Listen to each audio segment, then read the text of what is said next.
Let's think about it, if you can, sort of more positively, which is, I'm not pushing one thing or another. I don't care one way or another necessarily. But, I mean, it's got a tremendous number of great assets. I mean, that's the thing you have to remember here. Unfortunately, it also has about $100 billion of debt, which is way too much debt.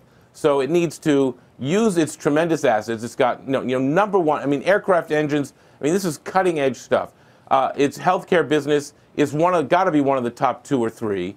Baker Hughes, which they own about 60% of now. Why sell that at the time when Baker Hughes is trading at all-time lows? I mean, they're in a cyclical business. They've got incredible assets. Yes, they have too much debt. They have to pay down that debt. That should be the focus of this year, to somehow show the market that they're paying down this $100 billion of debt, maybe possibly convince the rating agencies that they're on the right track, maybe possibly get some upgrades. And then, Joe, frankly, here, this is going to be crazy, I know, but I think GE should get back into the financial services business if it can pay down this debt and show the rating agencies that it's doing that and get some upgrades here. Because I still think, the financial services business, whether you like it or you don't like it, is one of the world's great businesses in terms of making money from money. And GE Capital, GE knows how to do that and still knows how to do that and should take advantage of that knowledge, keep the great assets together, build up that financial services business again, pay down debt, and I think be on a road to recovery. Could be totally wrong, of course. But if you look at GE today and you look at the opportunities elsewhere in the market, and I don't disagree with you, I think there are some great assets at GE, but the opportunity today for a dollar invested in other companies, and maybe take Culp's companies like Fortive and Danaher or even Honeywell, to an investor, there's more upside there and an opportunity than actually looking at GE today, because like you said, there's a lot of uncertainty over here. And the areas they're in, some of them are good, but you still have to deal with energy, you have to deal with the debt. And financial services, which I don't disagree with you, but if you look at the sector of financial services, they're trading at single-digit multiples. So I don't think you're going to get credit today. I think it's a great business to be in there. But as an investor, I'm in the wait-and-see process to see, let them get turned around. And if there's the downside here is more, I think that you could go to zero. I'm not saying it will, but the debt, that's the big overhang, is the hard part to get around. Look, absolutely. As an investor, I mean, I think there's two things. There's the company itself, which is, again, I think has tremendous assets, tremendous know-how, tremendous DNA, okay? And then there's the investment, coming to this from the outside. Look, the stock is down, as Joe was saying, close to 90%. We're in the single digits, the 7s.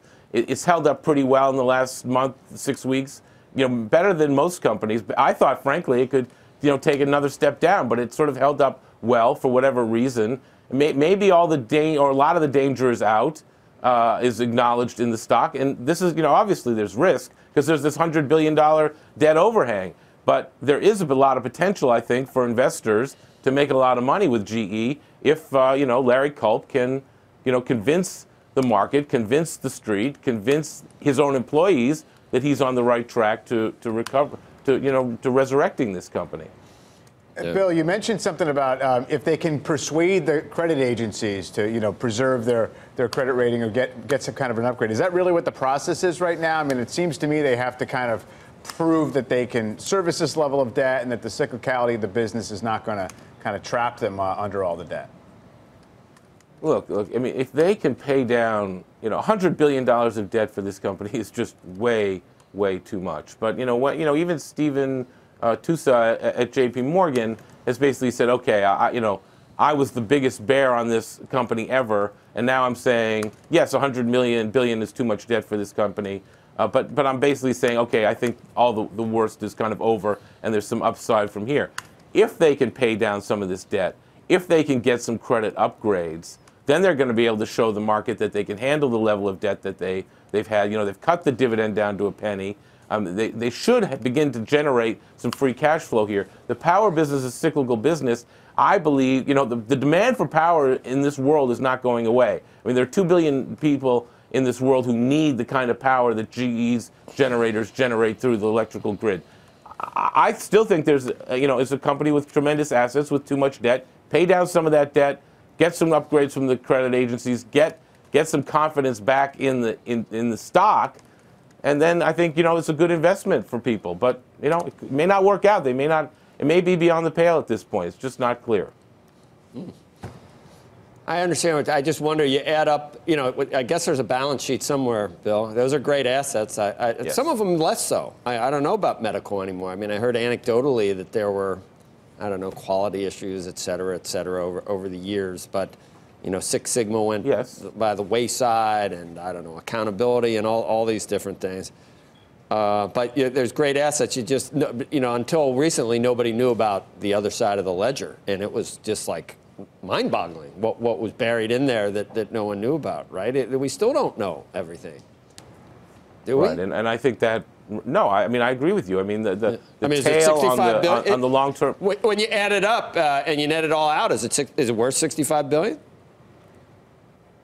Well, it is right this second, right? I know.